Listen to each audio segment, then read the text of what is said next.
Well, good morning and welcome to day 5 of Start Strong 2021.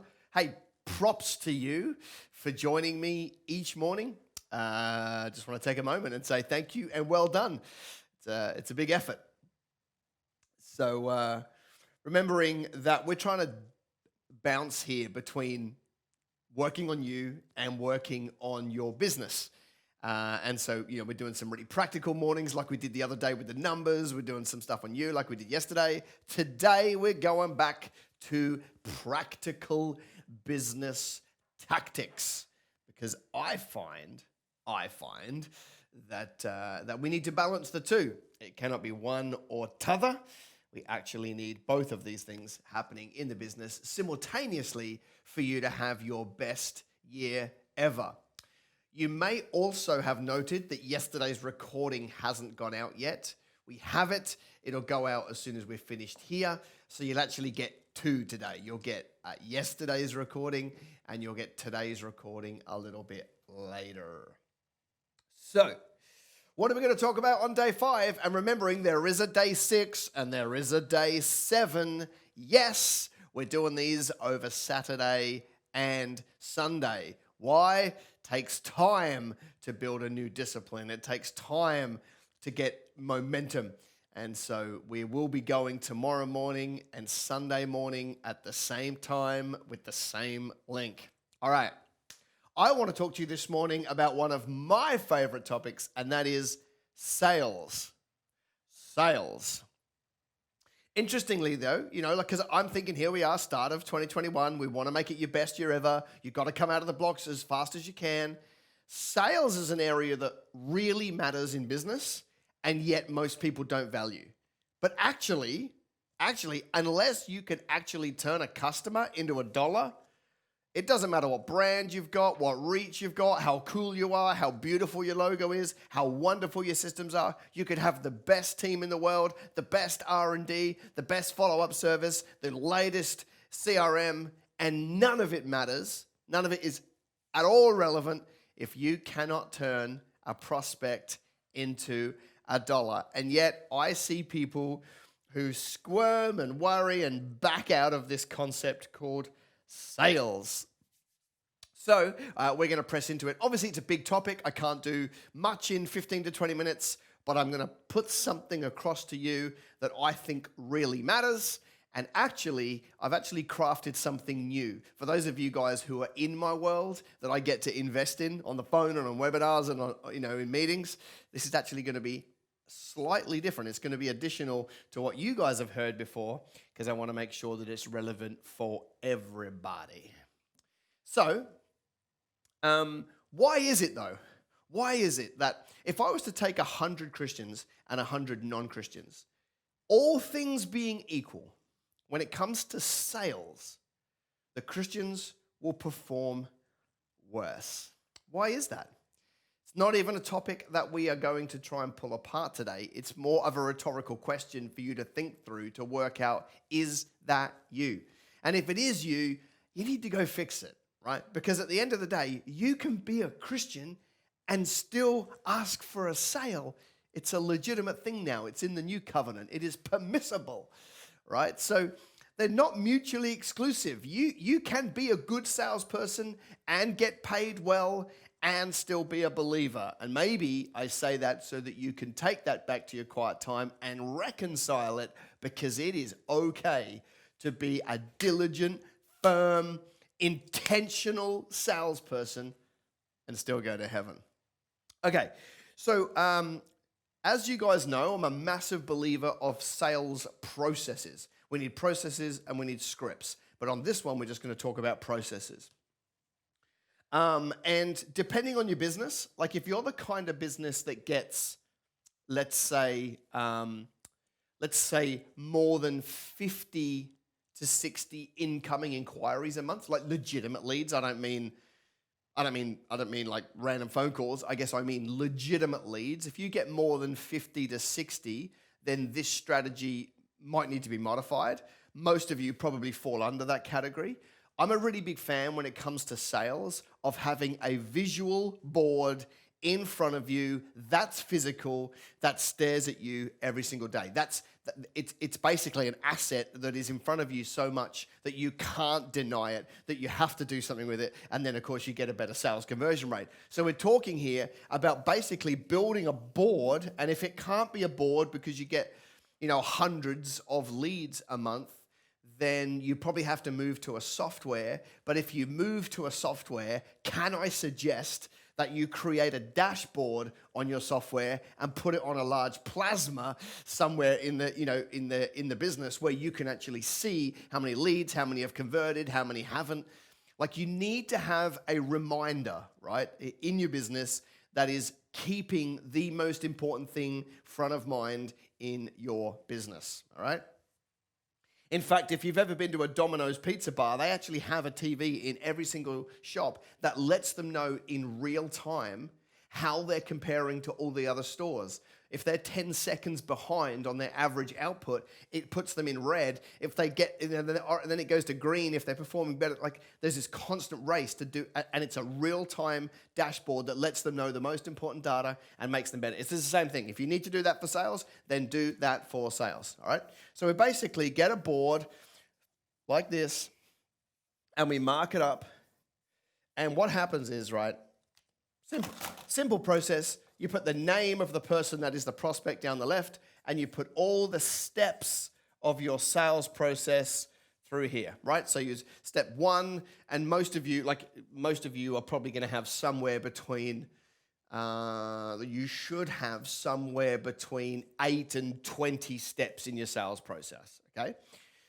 So understand that. And then, of course, the whole purpose here is that we chart the journey, right? We chart this in real time. So we write the names. So we've got Bob here, we've got Mary here, we've got Sue, we've got Steve, we've got Shaniqua, we've got Maniqua, and we've got Taniqua, right? They're the millennial boys that are prospects. So basically, we chart all our leads as they come in, and then we put them through a process, right? Step 1 is, receive incoming call, and when you've done that, you give it a tick. Whatever your process is. Step number 2 is, right, do some research on the client. Step number 3 is, book the first meeting. Step number 4 is send them a handwritten postcard. Step number 5 is email them an article. Step number 6 is attend the first meeting. 7 is proposal, blah, blah, blah, okay? All the way through. So whatever your sales process is, then you chart it on a big board. And so here's the simplicity of that process. One of the reasons why we do that is because you can't deny it. You've got to walk past it all the time. Right? It's there. It's haunting you all day, every day. That's the accountability of it. The beauty of it comes in 2 parts. All you have to do every single day, as some part of your day, all you need to do is you get yourself a coffee and you walk up to the board, and your job that day is to move everybody 1 step from the left of the board to the right. So you look at this, and the board may look a little bit more like people at different stages, right? And your job is to get here, and you're like, okay, what have I got to do today? Well, Bob, I need to do step 9. Mary, I've got to do step 2. Sue, I've got to do step 4. And your job every single day, you've only got one job, is to move the people 1 step further to the right. And if you are always moving your prospects from the left of the board to the right of your board, then they are going to convert, right? So simple, right? It's a process. You're just pushing people from this side to this side and so forth. And then you'll get more yeses, but it's intentional. And then what happens over time, though, is you get a picture that looks like this. You might get a picture that looks like this. So what you end up seeing in real time that you never would have seen if you didn't do this is you get to see where the bottlenecks are in your sales process. Because if you're seeing that all the ticks get to a certain step, not all of them, the majority of them get to a certain step, and then they don't progress, what that is that's the market telling you real-time feedback that the step you're asking them to take between, in this case, 4 and 5 is too big. The market is saying that step you're asking me to take is too big for the level of our relationship now. Easy to solve. All you do is you come up with a half step. You put another step in your process that's not as big, and then another half step, and you get them the whole way anyway, but you break it down into smaller steps. Get them to take a smaller step towards you, and then another smaller step towards you, and then you win. That's the concept, right, of having that in front of you and you becoming a sales and marketing business that happens to do whatever you do as a business, right? That's the thing. And that's pretty obvious. But I want to look at it through the lenses of maybe the culture of how we approach that journey. So if I was to draw a funnel like this, and then I was to take those 8 to 15 steps of your sales process and lay them across. The biggest mistake most people make, so step 1, 2, 3, 4, 5, all the way through, so the ones that were across the top of the board, we've now put down the side. If I was to watch your sales process, here's how most people do sales. At the start of the relationship, right? This is the start of the sales relationship, and this is the end. Most people are really intense, right, with trying to convert the customer at the start of the journey. So at the start, they're like following up diligently, trying to book in, get a call, send the information, book a meeting. Like they've got this insane intensity at the start, trying to get a yes from that customer. And then what happens as they walk through their process, their intensity actually wanes. And what happens is like they come through here, maybe this step here is the meeting where they actually sit down with a customer and the customer says, okay, let me think about it. And what happens is the breaks between follow-up calls actually gets bigger. So they get, here they say, yes, I'll think about it. They're like, I'll give them a week next step and I'll call them back. Oh, they're still not sure. I'll give them 10 days. Oh, they're still not sure. I'll ring back in 2 weeks. And what's actually happening is we're adding time to the process later in the journey. So the velocity of the sales process is actually slowing down, right? As the sales process moves through, because people start going, for whatever reason, I don't think they're going to say yes, I'm not going to give them my time, whatever. And we start adding time. And so that intensity that we start with is not there in the end. And when that's the case, you've basically told the customer that they can get away with just keep pushing you aside. They don't need to make a decision. They don't need to say no to you. They'll just keep pushing you aside because you've slowed down in your diligence and your follow-up. So I want to flip that and pitch it to you that it needs to be the other way, right? So if we were to put water inside this funnel, what actually happens is it starts slower as it goes round, but the water actually speeds up in its velocity and it spits out of the bottom. So now if we take our sales process and we line it up through here, step 1, 2, 3, 4, 5, 6, 7, 8, 9, 10, whatever. What I want to suggest to you, if you want to do a better job of sales and get more yeses, is actually that you slow down the front end. Crazy, right? I'm actually saying that you should add a bit of time to the front of the journey, not so you do nothing, but so that you can actually invest in them as a human and as a person and be interested. So instead of going in there with the intensity like the last one of trying to get a yes, actually at the start, we are adding steps. So we're actually taking time to send a handwritten postcard that says, I'm looking forward to seeing you, Bob, on Tuesday at 2:00. And we're researching an article and emailing it through and saying, thought you might like this. And then, hey, Bob, look forward to seeing you on Tuesday at 2:00. Here's a video that I filmed that'll help you understand a bit about our company. Like actually at the start, if you slow it down but add some steps, then what happens is your intensity as it goes through should get better. So attend the first meeting, right? Go away, do a quote, follow up, second meeting, third meeting, phone call, follow up, and then you'll get more yeses.